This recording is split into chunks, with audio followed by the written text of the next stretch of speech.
open arms, standing tall as a tree, with a gray beard and a smile that could warm the coldest of hearts. That's what I saw whenever I went to my grandparents' house. When I think about a virtuous and impactful person in my life, I immediately think of my grandfather.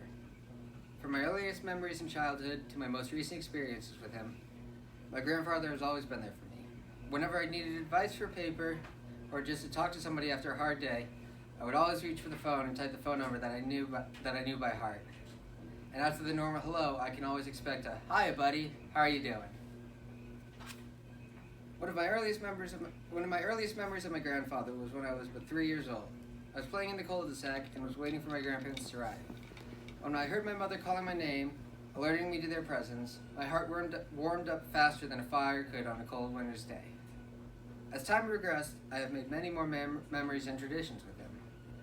One such memory is going to the dollar store to pick up a few toys whenever we went to visit. They were simple toys, things like toy soldiers or water guns, but because I bought them with them and we played with them together, they became some of my most cherished possessions. One tradition we also had was going to the boardwalk. He lived in New Jersey, close to the Jersey Shore, for most of my childhood, before moving out here to Colorado. When he lived there, however, we would go to the boardwalk. This consisted of many activities. We would go to one end of the boardwalk, where we would use little red tickets to ride the carnival rides. Once we were done there, we would go to the arcade, where we would spend hours playing various video games. As the night ended, we would go get frozen custard that was covered from head to toe in sprinkles. Grab a seat after the sweet treat. We would grab a seat on the bench and watch the fireworks.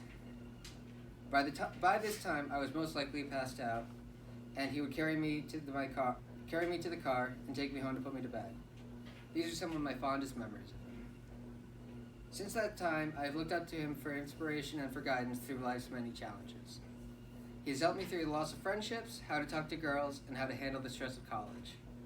Through every conversation we have had, he has always given me sound advice, and in the end, I always persevere thanks to it. He's a guiding light to me in an otherwise dark and dreary landscape. He teaches me some of life's harder lessons without having to go through them myself. His virtue comes from a life of hard work and of strong character. Spending time in the Navy, he learned of camaraderie and bravery. Coming back to America, marrying my grandmother, he learned of patience and forgiveness. In his time on the police force, he learned of teamwork and of leadership. And from the stories he told me as a child, many lessons were passed down to me. One such story that had a large impact on me was the story of the sleeping contest when he was in the Navy. When he was in the Navy, him and his fellow sailors had a bet to see who could sleep the longest. He lost, but had a very impressive time of 13 hours. While that might seem like an insignificant story, or even somewhat troubling, it reminds me to relax and enjoy life a little, even when you're enveloped in tough work. Countless more stories have taught me countless more lessons, and I know that I will use each lesson in my future. But most importantly, I know that he is always there when I need him. Any time of day, I know that if I call him, he will answer with the same greeting, the same, "Hiya, buddy." That's the end.